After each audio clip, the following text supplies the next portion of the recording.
Bonjour à tous. Oui, encore toujours dimanche matin. Et qu'est-ce qu'on va faire? Ben, on va aider Mina. Mina, mais en fait, c'est pour anglais, hein, donc ne pensez pas d'avoir ici une vidéo en néerlandais. Je veux absolument aider Mina parce qu'elle a attendu longtemps. Elle m'avait envoyé un message en disant, si vous avez le temps, ce n'est pas pressé car c'est la période des examens. Et du coup, priorité à nos jeunes, vous voyez, très gentil de la part de Mina, priorité pardon, à nos jeunes étudiants. Lorsque ce sera possible de faire une vidéo par rapport à mon métier, j'ai commencé un nouveau job où la plupart des parents parlent l'anglais. Je suis puéricultrice. Vous faites une vidéo quand vous avez le temps. Merci à vous. Donc, incroyable, hein? Mina, elle a attendu. Donc, voilà, je veux vraiment, vraiment, vraiment faire cette vidéo aujourd'hui. J'aimerais, par exemple, expliquer la journée de l'enfant. Par exemple, donc, Mina m'a donné plein de phrases et on va essayer de les mettre en anglais. Vous n'êtes pas intéressé à apprendre l'anglais, vous zappez, vous skippez. Bonjour, comment s'est passée la nuit d'Emma? Donc, souvent en anglais, on dit évidemment hello. How was? Comment était?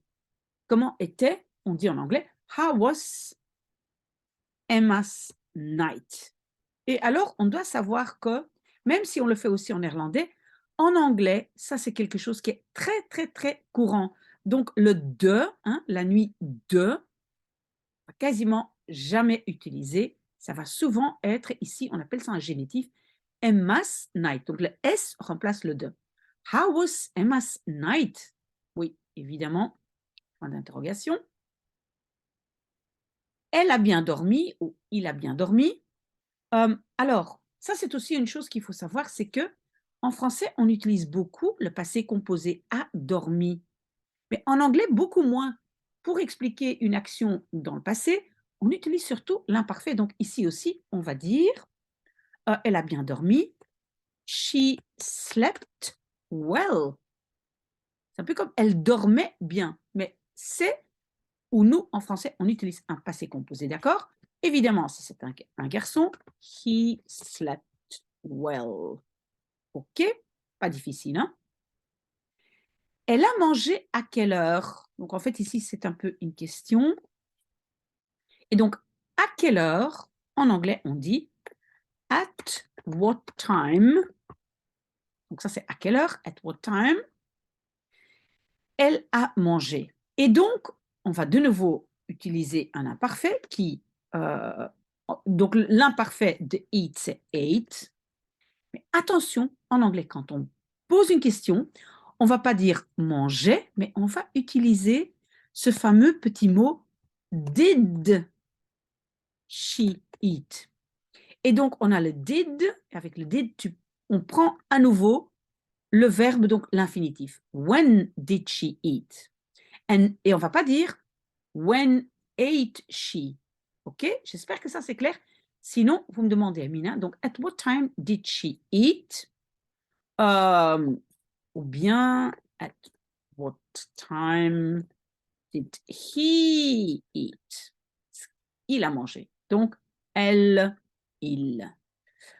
OK.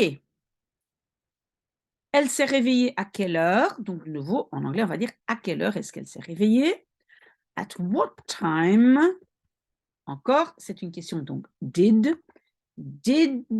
she, ou bien he, hein, je mets ça maintenant dans une phrase. Did she ou he wake up? Wake up, ça c'est donc se réveiller. Si maintenant tu veux dire elle s'est réveillée à telle heure, alors c'est she woke up, parce que ça, c'est l'imparfait de wake up. C'est uniquement quand on pose une question ou quand c'est négatif qu'on va mettre le petit did. OK? J'espère que ça, c'est clair, Mina. Donc, ici, on peut dire she woke up at 6, par exemple. Elle a passé une bonne nuit. Did she have. Oui, on peut dire, mais je vais aussi donner une autre possibilité. Did she have a good night. En français, quand on va demander ça pour un petit enfant, ça veut dire est-ce qu'elle a vraiment, est-ce que elle, Emma ou il a bien dormi. Mais il y a aussi l'expression, je vais la mettre ici, sleep through the night. Donc c'est un peu comme dormir à travers la nuit. Ça veut dire dormir toute la nuit, parce que c'est ça qui compte finalement pour un enfant, c'est que est-ce qu'il s'est réveillé. Donc, si on utilise cette expression, on va dire did she ou bien he sleep through the night. J'espère que ça c'est clair, Mina. Donc c'est une sorte de expression sleep through the night, dormir à travers la nuit. OK? Ça veut dire toute la nuit. Bonne journée, à tout à l'heure. Bonne journée, on va dire have a good day. Donc ayez, c'est un peu comme have, c'est ayez une bonne journée, have a good day. Have a good evening, hein, parce que parfois quand les gens viennent chercher leur enfant, peut-être c'est ben, bonne soirée, have a good evening. Have a good afternoon. Voilà. À tout à l'heure, ça veut dire, ah oui, ça c'est donc quand on dit au matin, see you later. See you later, à tout à l'heure. OK? Et donc, j'imagine que ça ici, c'est plutôt le soir ou l'après-midi. Donc, she had, elle avait, she had a very good day. She had an excellent day. Ça va? On peut dire excellent. On peut dire she had a wonderful day. Journée merveilleuse. OK? Donc, il y a beaucoup de possibilités. Évidemment, quand c'est il, c'est he. OK? Donc, c'est chaque fois she or he. OK? Alors, elle a bien mangé. She ate well. Elle a bien mangé. He ou évidemment. Voilà. She or he ate well. Oula, il n'y a pas de E là. Tout son bol de légumes ou de fruits. The whole, c'est un peu comme la totalité. The whole bowl of vegetables. Attention ici, vegetables à la prononciation, c'est pas tables, hein, c'est pas des tables, c'est vegetables. Donc le A ici de table, c'est presque, on l'entend pas, hein, vegetables, vegetables, ok? Donc on oublie un peu le A, vegetables. The whole bowl of vegetables,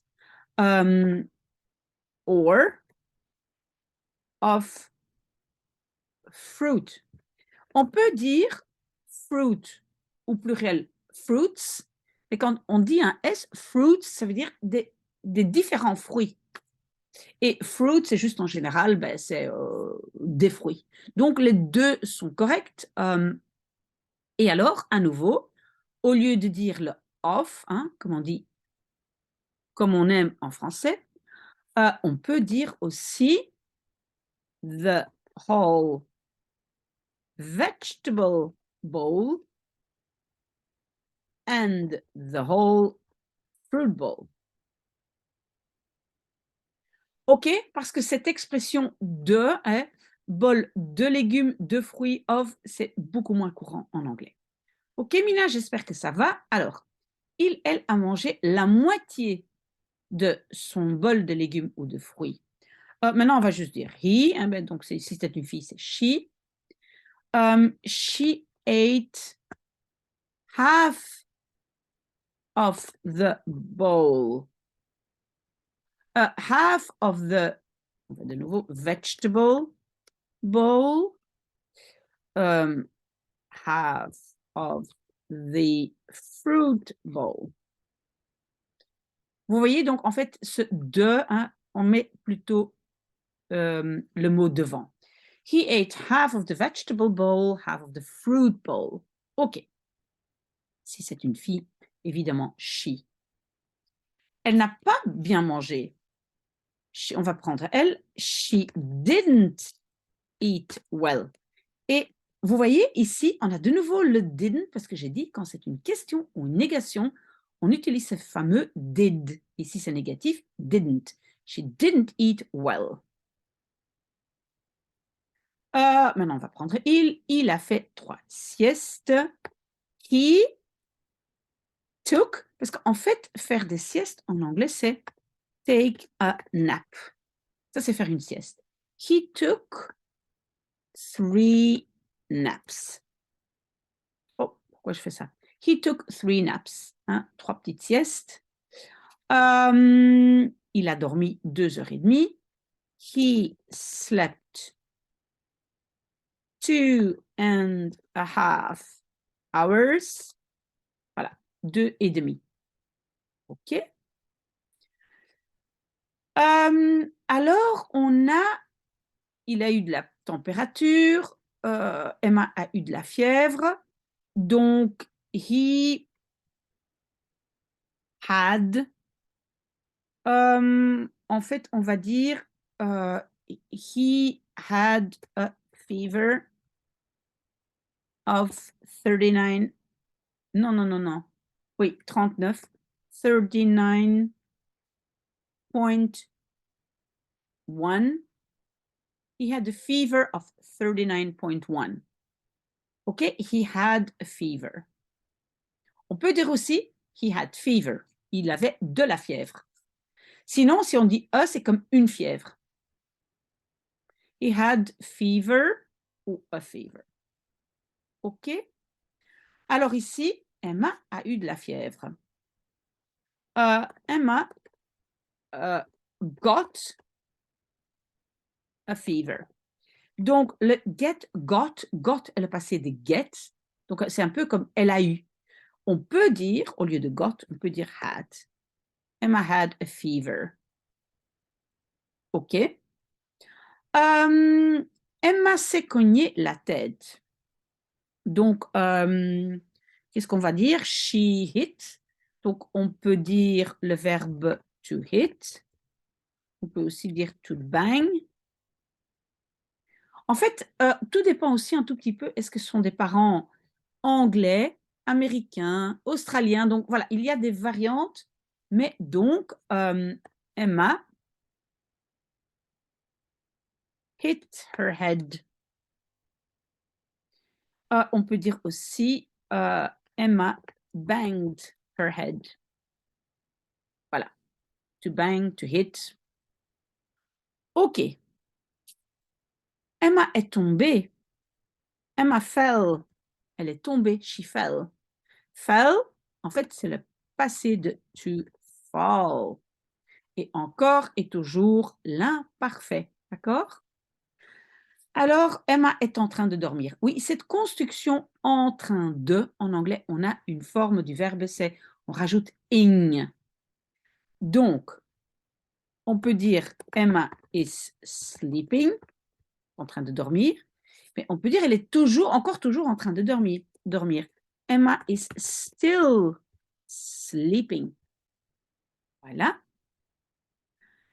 Elle a vomi. Donc, on peut utiliser le verbe to vomit, mais souvent on dit to throw up. To throw up, hein, rejeter. D'accord? Donc, Emma vomited ou bien Emma threw up. Ça, c'est l'imparfait de throw. She threw up. Elle a vomi. OK? Luc a vomi tout son biberon ou tous ses fruits. Moi, je pense que je vais dire Luke threw up the whole bottle. Hein? Un biberon, c'est un bottle. Je ne sais pas pourquoi maintenant il y a les lettres sont plus grandes. On s'en fiche.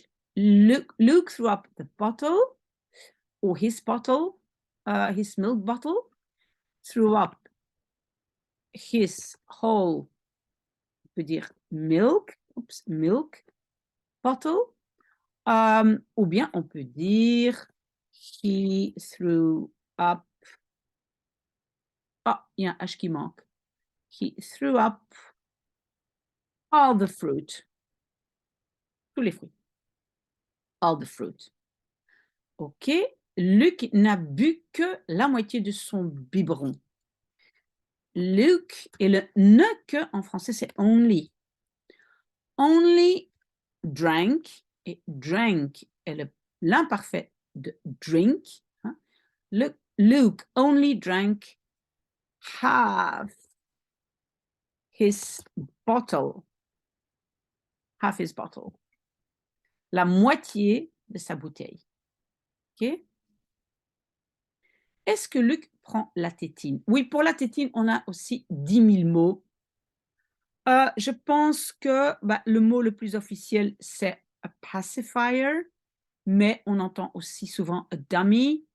Moi, je pense que si on ne sait pas, on peut se tenir à pacifier. Does Luke take a pacifier? Et donc, entre parenthèses, a dummy. Souvent, on appelle ça a dummy. La tutu, hein, la tutu. Et encore, ici, on voit le does. Donc ça, c'est un peu le même système que le did avant. Quand on a une question ou une phrase négative, on ne conjugue pas vraiment le verbe, mais on conjugue le do, does, did, etc. OK?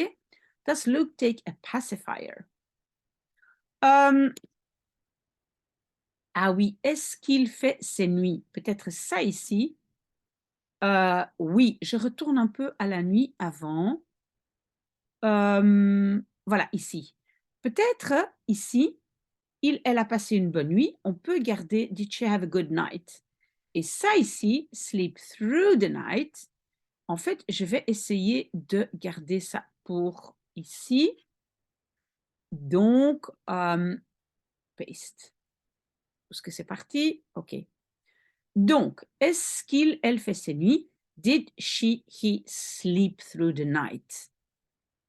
Oh, en général, donc, fait ses nuits. Alors, on peut mettre ici pas did, mais does. Does she sleep through the night? Voilà, parfait. Est-ce qu'elle a, il ou elle, a commencé à manger à la maison? Et elle a mangé, alors on va peut-être quand même le utiliser. Le passé composé, c'est parce qu'il y a quelque chose qui a commencé dans le passé et qui dure encore maintenant. C'est pas vraiment quelque chose complètement dans le passé. Has she started? Or has she begun? Commencé. To eat at home. Home, c'est à la maison. Okay? Donc, c'est has started ou has begun. OK? Est-ce que vous avez allaité? Donc ça, alors, c'est dans le passé. Did you? Et allaiter, c'est breastfeed. To breastfeed, ça veut dire allaiter. Est-ce que vous avez allaité? Breast, c'est sein. Feed, c'est nourrir. Hein, allaiter. Est-ce qu'il ou elle a des frères ou sœurs? Does he have? Et on peut dire brothers and sisters, mais on dit aussi souvent en anglais siblings. Does he have siblings? Ses frères et sœurs.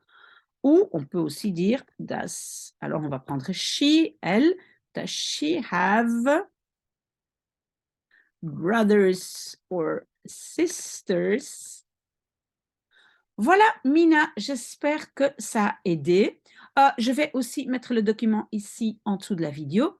Si vous voulez que je lise, que je fasse une audio avec les phrases simplement en anglais, vous pouvez toujours me le demander et je le ferai comme ça. Vous pouvez écouter en boucle si c'est nécessaire. Voilà, très, très bon dimanche.